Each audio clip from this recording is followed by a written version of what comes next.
Well, hello and welcome to today's workshop, which is going to be a very exciting one because today we are talking about AI resume writing, the do's and the don'ts. I guess I'd love to know, have you been using AI in your work? Have you been using it in your home life? What have you been using it to do? I've certainly started to spend quite a bit of time on AI over the last couple of weeks in particular. I wouldn't call myself an early adopter to AI, but I saw a presentation at a conference a couple of weeks ago around the possibilities of some of the things that it could do. And I've certainly started to use AI a lot more over the last few weeks, and I've really got to enjoy it, to the point where I did a poll on LinkedIn today where I asked when you're using AI, whether it's Bard or ChatGPT or Gemini, are you actually using manners? Are you talking to it as if it's a real person? I opened up Gemini this morning and was doing some stuff, and I actually typed in "good morning," and it replied. It said, "Good morning. How are you today?" And I find myself saying "thank you" when it comes back with some useful information. So, it certainly is a very interesting space. Recruitment, like most industries, has been impacted and will be further impacted by AI. And you as a job seeker, you as a job seeker can certainly use AI to your advantage, but using it in the wrong way means you're going to be using it to your disadvantage. So that's what we're going to go through today. I'm going to share with you some of the do's and don'ts, particularly when it comes to resume and cover letter writing. So that's what we're going to be, going through today. Just a little bit of webinar housekeeping to start things off with. I am streaming to you live today, wherever you're watching me around Australia or the world, whatever platform you're on. If I do drop off for any reason, if the internet drops out or we have a blackout, I'll rejoin as soon as I can. So if my screen goes black, don't leave. It only happens once or twice a year, and hopefully today is not the day. Feel free to ask lots of questions. Wherever you're watching this again, you'll be able to type in some questions. You'll be able to type in some comments. And so I'd love to hear from you. And particularly at the end of the workshop, we'll take additional questions. But if you want to put questions to me live as we're going along, I'd love to answer those. And I'd really encourage you to take notes. You will be able to watch a recording of this workshop. It'll be on our YouTube channel. But when you're learning or hearing about something for the very first time, it actually strikes you in a different way. So if you hear something today, I'd really encourage you to note it down and what you thought about it the first time that you heard about it. But a little bit about me, your presenter. My name is James Whitcomb. I'm a director at a recruitment agency called Smart Recruitment, where I've been since 2005. In November this year, I'll hit my 19th year at Smart Recruitment. Over that time, I've conducted over 3,000 interviews, over 600 group assessments, and placed over 1,000 people into jobs. I would have read well over 100,000 resumes, might even be 200,000 resumes. It's really hard to tell. I've seen wonderful resumes. I've seen terrible resumes. I've seen great candidates with terrible resumes and terrible candidates with great resumes. And I've certainly learned, how to help coach and guide individuals to create a resume that stands out and gets attention. And I launched the Candidate Coach, the platform that we're meeting on today, back in 2019.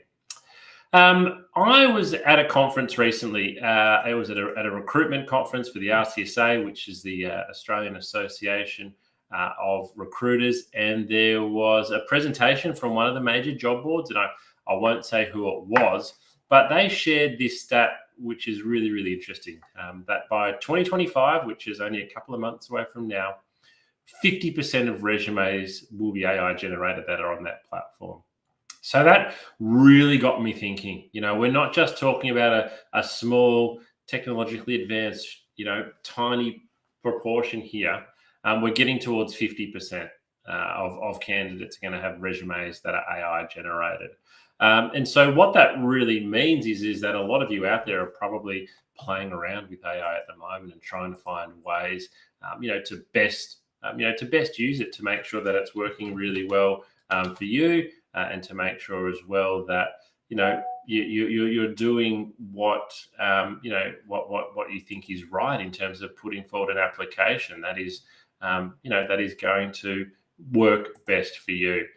So what we're going to do today is, we're going to talk about, all right, we've got this great tool. It's a bit like the internet, right? It's a great tool. We can use it kind of for good, that can help us, or we can use it in a way that's going to be unhelpful. And so many candidates, I think, are a little bit unsure around how AI is going to help them with their resume and cover letter. I think we've already had, a couple of waves of people, just getting ChatGPT to completely rewrite their resume and to completely rewrite their cover letter. And in many ways, that hasn't been working because, while it might seem like a good idea at the time, it's not appropriate. It's not customizing applications yet in the way it should be, mostly because people aren't putting in many of the good prompts. So what we're going to do today is we're going to talk about resume basics, because we can't get to how you can use AI on your resume without first going through the resume basics. So I want to fairly quickly go through my normal resume coaching workshop. And then at the end of that, I'm going to tell you the 5 resume do's and the 5 resume don'ts for using AI. And I'm actually going to jump into Gemini, and I'm going to show you how you can use Gemini to better match your resume to a job ad, and how you can better write a cover letter using AI to match a description. So stick with me because we're going to be going through some of those basics first. But I'd like to start off with a question. I'd like to ask you a question. How long do you think a recruiter actually spends reading your resume? Now, you yourself will have spent a lot of time on your resume. It might be a document that you spent 10, 20 hours on over the last couple of weeks. It might be a document for many of you that you've been working on for years, and you continually update it and you make changes there. You find that job online that's really interesting. You submit your resume and you send it off. How long do you think somebody spends looking at the resume? Let's have a look and see what the answer is. 7 seconds. So eye tracking study shows that 7 seconds is the average amount of time that your resume is viewed. Now, I don't want you to think that every resume is viewed for 7 seconds. Don't get me wrong here. But what the article shows is it's at that 7 second point where the person reading your resume decides whether to keep going and go deeper into your resume, or literally move on to the next one. So you've got 7 seconds there really to make an impression.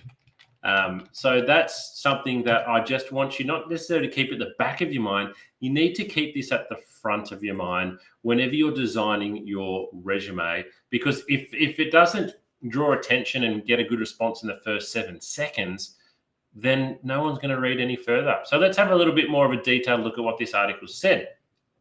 So recruiters spend, and I'm looking over here because this is my share screen. Second dot point, resumes that succeeded in capturing the recruiter's attention featured simple layouts. So I want to keep things simple with clear sections and heading titles. Resumes organized by the E or F pattern reading tendencies also did well. So the E or F pattern, I want you to imagine a whole sheet of paper and a really big capital E that takes up the whole page. So, or a really big capital F that takes up the whole page. What that means is all of the, the key points are coming off from one side. That's the E or F pattern. Especially when they utilize bold titles and bulleted accomplishments. So we want it well-spaced, well-organized, bold title, bulleted accomplishments, well-sectioned. Resumes that did not fare well were hindered by cluttered layouts, a lack of white space on the page. So we do want some white space, multiple columns and long sentences. A lack of section or job headers also turned off recruiters, as did text that didn't flow or draw the eye down the page. So there's quite a little bit, isn't there, really, in those couple of dot points there. So I want you to have a quick think and ask yourself, is that my resume? Is that how I've laid out my resume at the moment? Do we have bold headings and bulleted accomplishments? Is it simple and easy to read? Because when we go back to that 7 second rule that is actually happening, you need for that information to be able to jump off really quickly. So you need the recruiter to be able to look at your resume and find the key information that you want them to see very, very easily.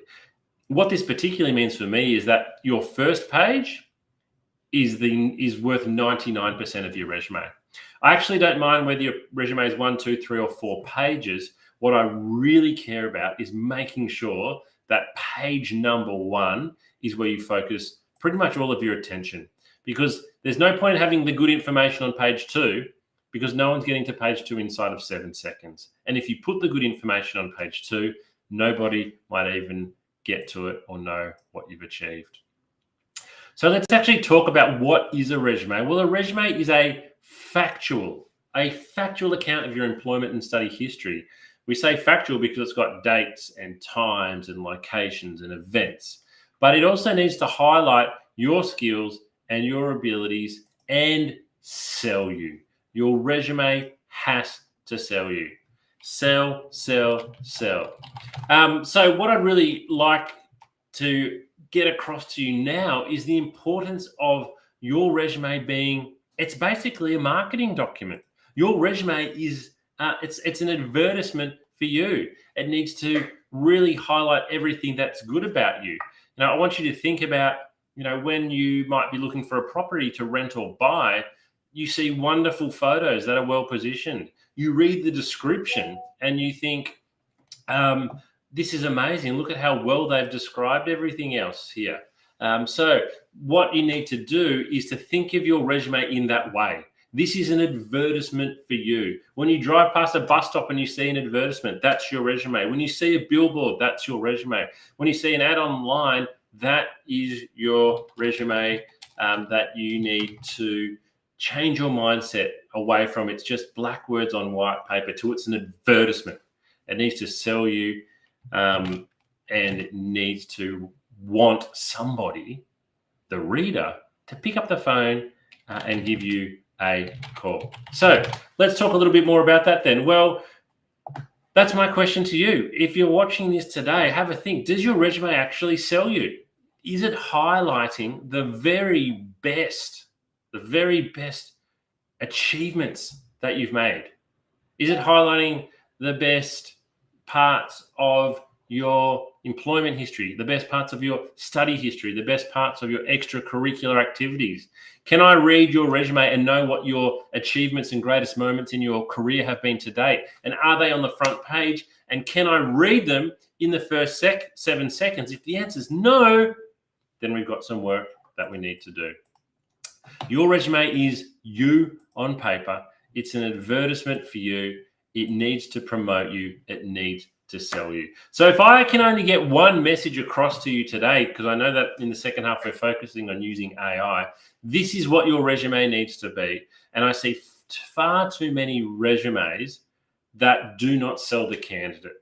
And when I then maybe interview the candidate, I find out all this other information that is wonderful, but it wasn't on their resume and they probably only got through to interview based on a fair bit of luck. Let's remove the luck out of it and let's get your resume back to selling you. So stop thinking of your resume as a dry, boring academic document and start making it come alive and highlight how very good you are, because you deserve it. And importantly, it's a fluid document. So what I mean by that is your resume does not stay the same for more than one job application. And I'll talk about this at the end, but it's important to mention up front, you've got to customize and tailor your resume for every single application. Now, you might be thinking, but James, I'm just applying for customer service jobs. They're all the same. Well, they're not.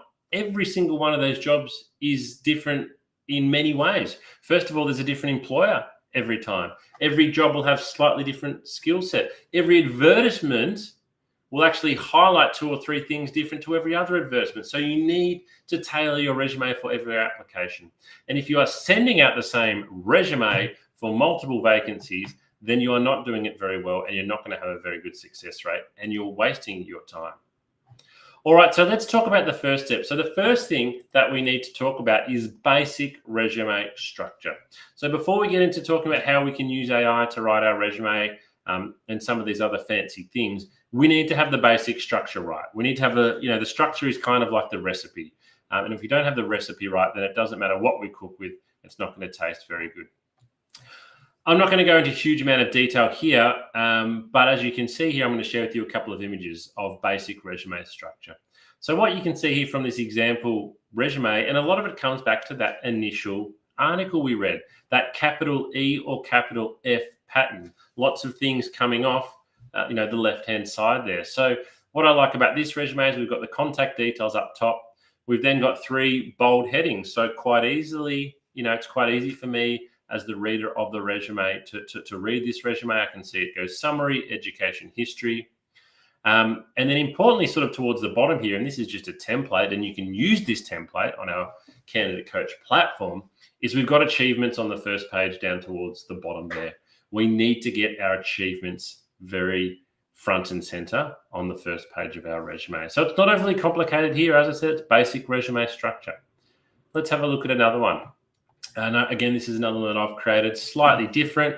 Down the left-hand side here, we've got name, contact details, and then some skills and attributes.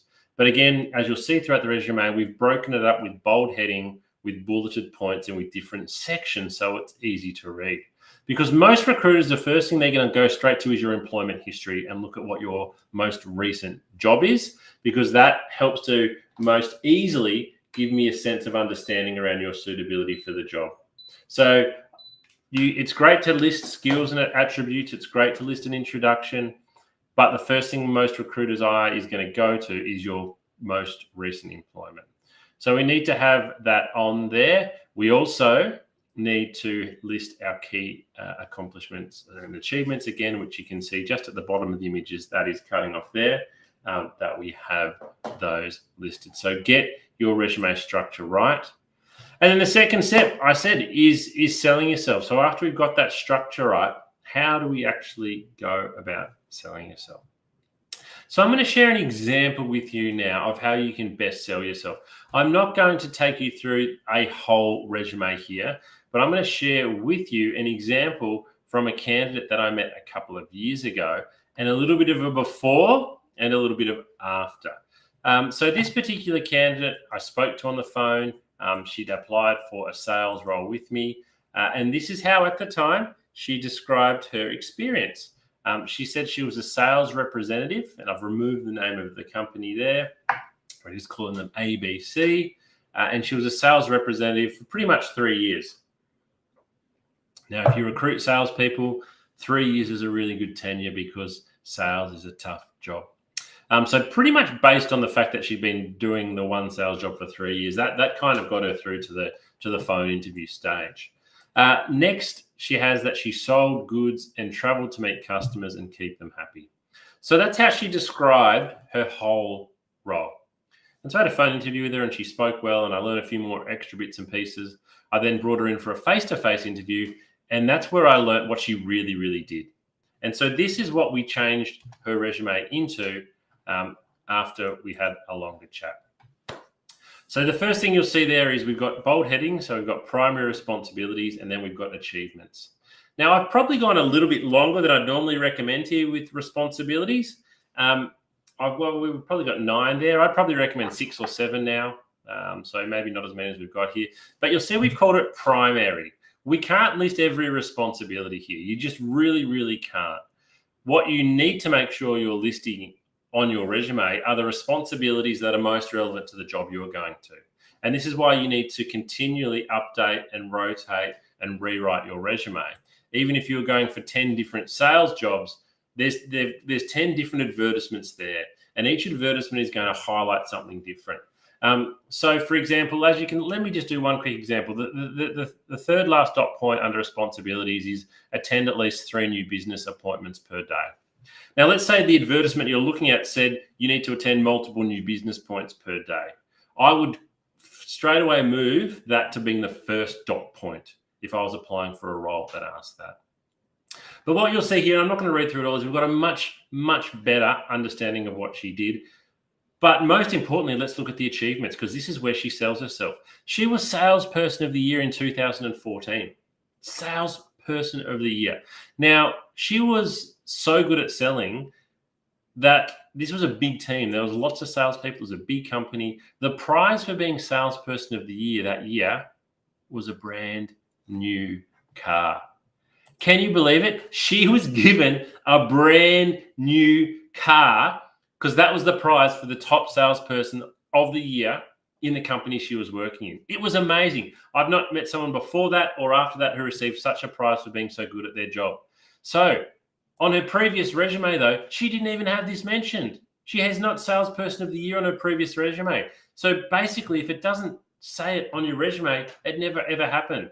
But through talking to her and helping her rewrite her resume, we've got that on there. And you can see the other achievements there. You can see the other achievements that we've got listed.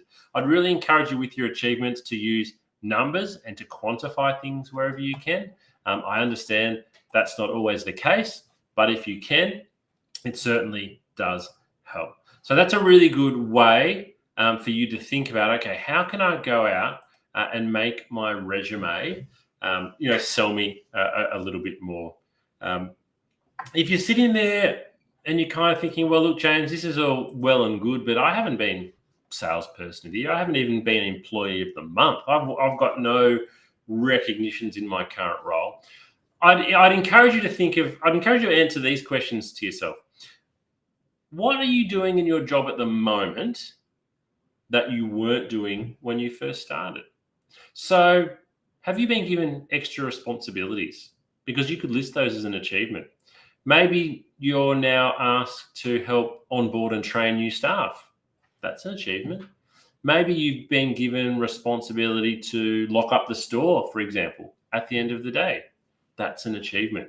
Start to think of those things. What are you doing now in your job that you weren't doing when you started? You can list those as an achievement. Because in many ways, it kind of doesn't matter what achievements you list, but by listing them, you are showing that you've done a good job and you are showing advancement. Now, one resume I saw listed as achievement, regularly asked to take extra shifts.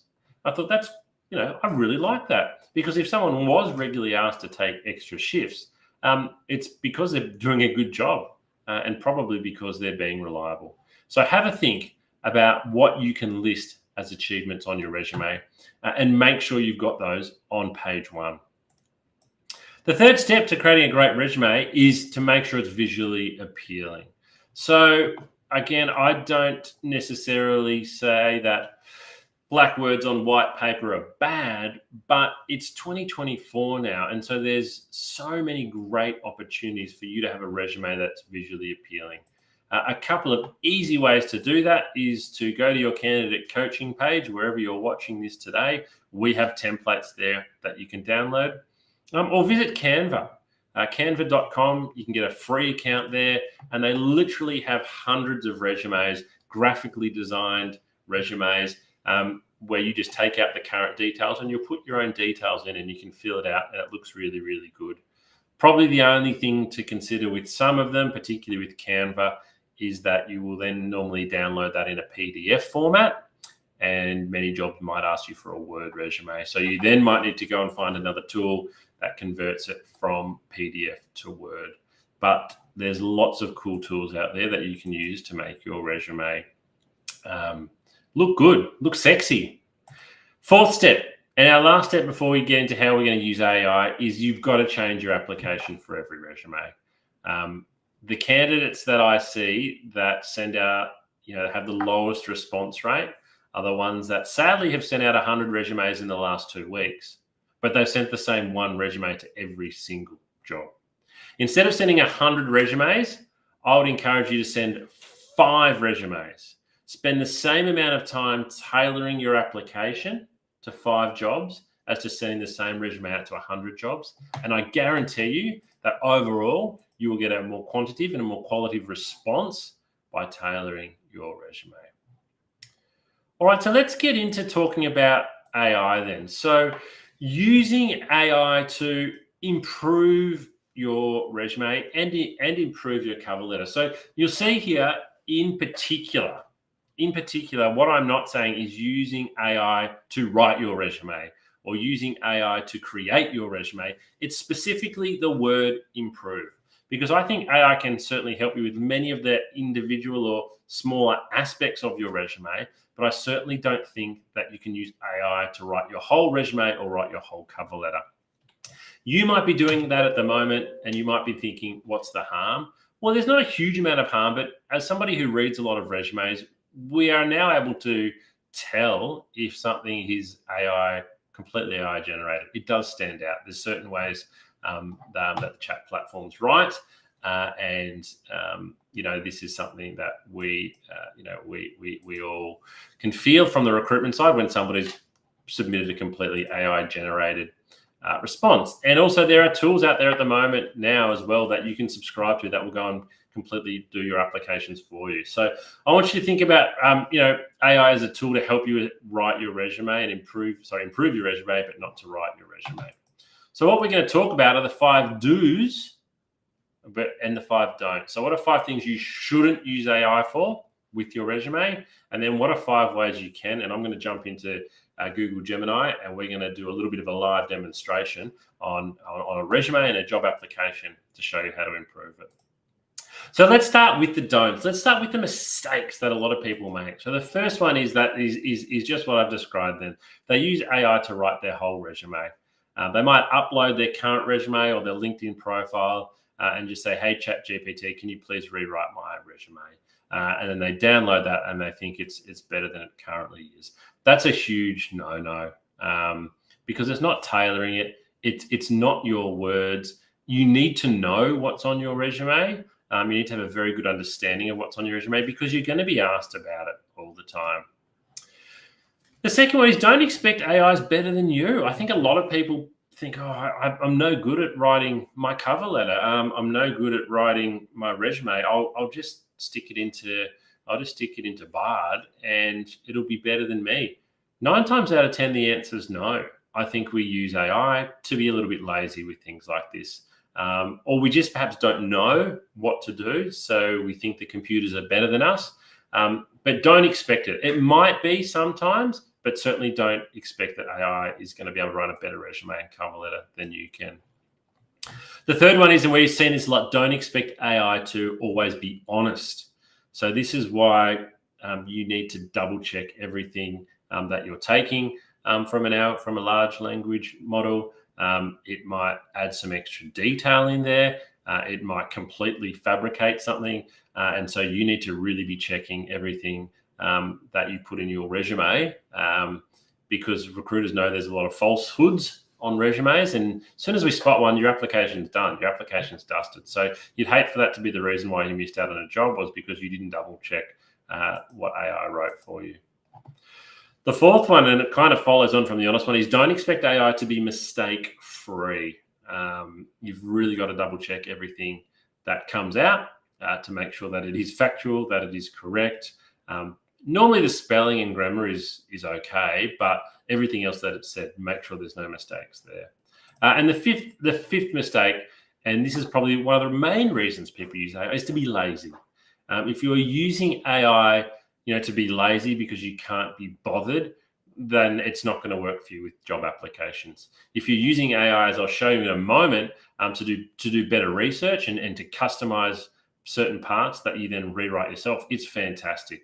But it is a tool to assist you, like say a Canva is, like a spell check is, but it's not something that you should be relying on to replace you. And if you're viewing it that way, it's going to be no good. All right, that was the 5 don'ts for AI and resume writing. Let's look at the 5 do's. So the first one is, do use AI for initial guidance. So what do I mean for initial guidance? Well, we're going to jump out of my PowerPoint presentation now, and we are going to, as you'll see on my screen here now, I've logged into Gemini, and what I'm going to do in this demonstration is I'm going to ask Gemini, to give me some guidance on the suitability of my resume compared with an advertisement. So what I want to show you, and I've saved this one earlier, I've just got to find it now, is we're just going to jump onto Seek, and we are going to go, where do I find my saved jobs? Here we go. So there's a job on Seek at the moment. It is a store manager role, a retail store manager role for the Reject Shop in Waverley, which is in Melbourne. So you'll see here we've got an introduction to the Reject Shop. We've got an introduction to, a store manager role. We've got 6 or 7 dot points here on what your job is going to be. We've then got 4 dot points and a blurb on what you need to bring to the role, some information on what the Reject Shop is going to offer and the benefit. So we've got that there. I have also created a bit of a dummy resume that I've used. It's not of a real person. I'm going to show that to you now on your screen. So this is a resume that I've made up of someone called Job Seeker. You can see here that they've got a bit of assistant store management experience from a couple of different stores, a little bit of information there. So this is just a one-page resume that I've made up for the purpose of the purpose of today's exercise. So what we're going to do once we go back into Gemini is I'm going to say, let's start by saying, hello, Gemini. Always good to be polite. Get on the good side. Gemini's going to say, hello, what can I do for you today? So I'm going to say, I have a resume that I would like you to compare to a job advertisement that I have seen. Can you do that? So I'm being pretty general here. I'm being pretty general here. So I definitely can help you with that. So please provide me with your resume and the job advertisement. Okay, so I'm going to go down here to Gemini where I can upload. So I go to my drive. I've already saved these ahead of the workshop. So I have got, no, don't tell me it's going to be hard for me to find. Might have to upload them again. Recent, where's recent? That might help me. All right, so example resume here. So I'm going to upload that. Insert and these two. So that's the advertisement there as well, the store manager advertisement. Oh no, not that one. I think it's that one. So I'm uploading my resume. So I'll say, here is my resume and here is the advertisement. Would love to see how suitable I am. All right, so let's run that. That'll take a little bit of time. It scans through my resume. It scans through the advertisement here.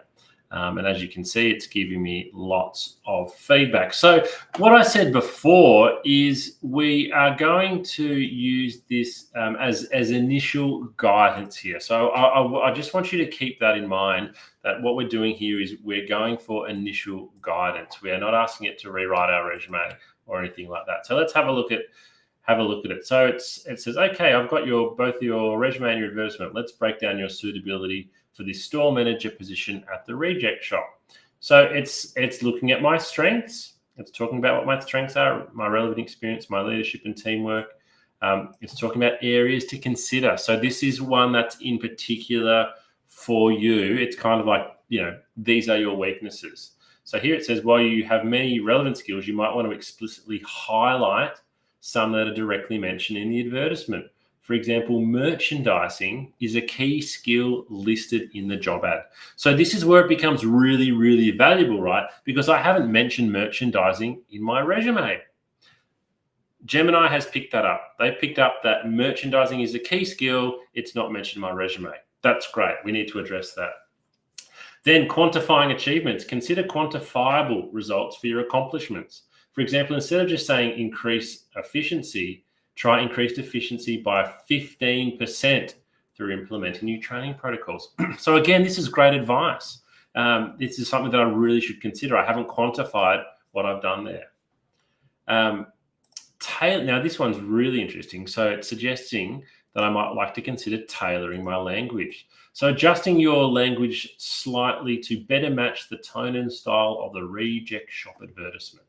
It's fun, a fun, energetic brand, so you could incorporate a bit more of that personality. And then it's finally recommending to research the Reject Shop's company culture and values to see if I align.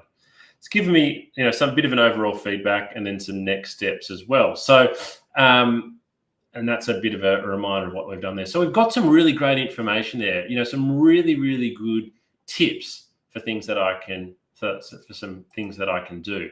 So I would then go back to my resume, and in particular, I would make sure that I am mentioning my experience in merchandising.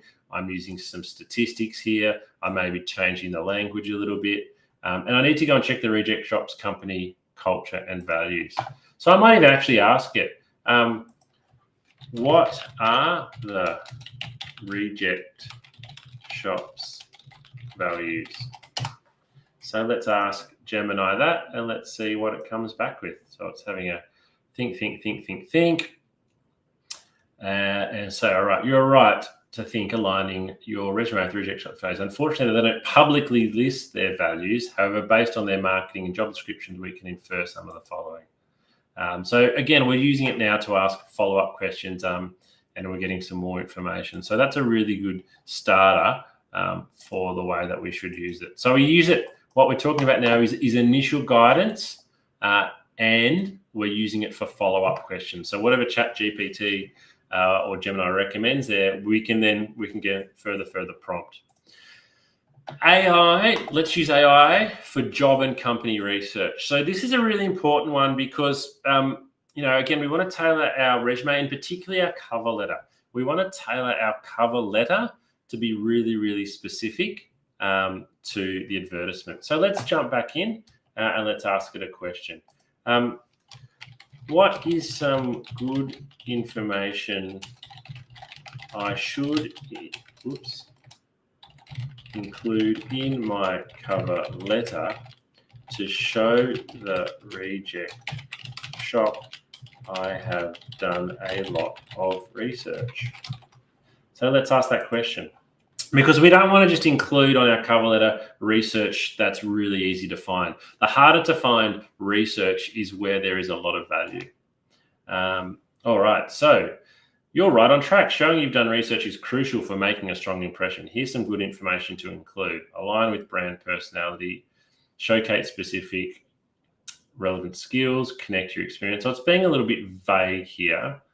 I'm just going to ask it, can you be a bit more specific? I would like to quote something that has happened or forecast to happen to the Reject Shop that is specific. So that's been a bit vague in general what it's given me. So I'm going to ask it to be a little bit more specific here. So maybe it's like something about their future growth plans or opening stores or something along those lines. Okay, so you're right. Quoting something specific is a great way to show you're dug into their needs. Growth and expansion. So here's some ideas. Recent store openings. I was particularly impressed with the Reject Shop's recent expansion plans, including the opening of a new store in the location. So this is where we need to be careful, though, and this is where I came back to the don'ts. Don't expect AI always to be honest and accurate. So that's a bit of a throwaway line. We need to make sure that's good. So I might even continue to ask it here. How many stores have the Reject Shop opened in Victoria in the last 2 years? So we're going down a bit of a rabbit hole here, but what we want to find is if we can include a line here. For example, I'm really impressed to learn that the Reject Shop has opened 6 new stores in metropolitan Melbourne. There we go. I don't have access to that information. Go to, it's giving us some information. Their investor relations section. So we might even do that. This is how we can get right down the rabbit hole. The Reject Shop's website, we're going to Google that, investor relations, financial report. We can download a financial report if we want. Let's download that. 10 meg. No, I'm going to download it to my desktop. Call it Reject. Okay, Shop annual report. So we download that, and so what I can then do is I can then upload that back. So I can then go, okay, I've downloaded the Reject Shop's annual report. I'm now going to upload it into Gemini, And I might say I'm going to say from the annual report, find me 2 stats that I can include in my cover. All right. From the attached annual report, find me 2 interesting pieces of information that I can include in my cover letter to show I have done great research. All right, so what's going to happen now? I've got to wait for it to, sorry, it's still extracting. And sometimes this is where it can be a little bit time consuming because we have uploaded a 10 megabyte file. I think it was, well, I've still got it here. So it's 71 pages. So we're going to ask Gemini to go through 71 pages here once it's uploaded it, and yeah, come back with 2 interesting pieces. There we go, it's uploaded. So let's run that. So while that runs, let's jump back into the slideshow and talk about some more of those do's. So what we're doing now is we can use it really, really well for company research in particular. And a lot of the research we're doing now is to assist with writing of our cover letter. We have another whole workshop on how to write cover letters. I'd encourage you to go away and watch. But what we're doing right now is asking for some of that specific information. So let's jump back and see what it's found for us. All right. Okay. Here are 2 interesting pieces of information you could use: growth and expansion. All right. So it's actually given us a direct quote here, which we can use. I was impressed by the Reject Shop's commitment to expanding its store network, particularly in light of their recent opening of 17 new stores and plans to go an additional 15 to 20 in 25. My experience in, mention your own skills here, blah, blah, blah. So this is great information, really, really good. But what we need to do is we need to then go away and rewrite it in our own language. So that sounds very much AI written. So we've got the facts there that we know 17 new stores and plans to open another 15, 20. Take that out, put it into your cover letter and rewrite it yourself. So we're getting some really good information here.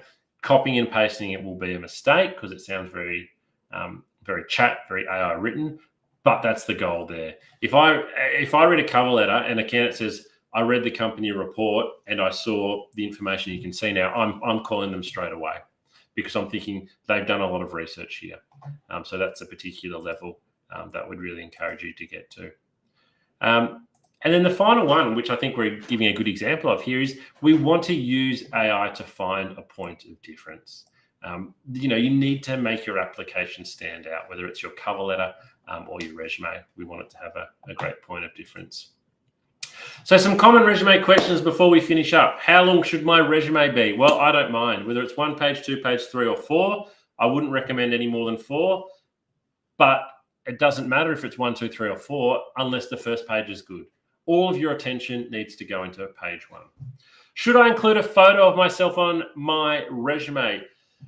So I've talked to you about the fact that your resume is a sales document. It needs to sell you. It needs to market you. It needs to promote you. Do you think putting a photo of yourself on your resume sells you?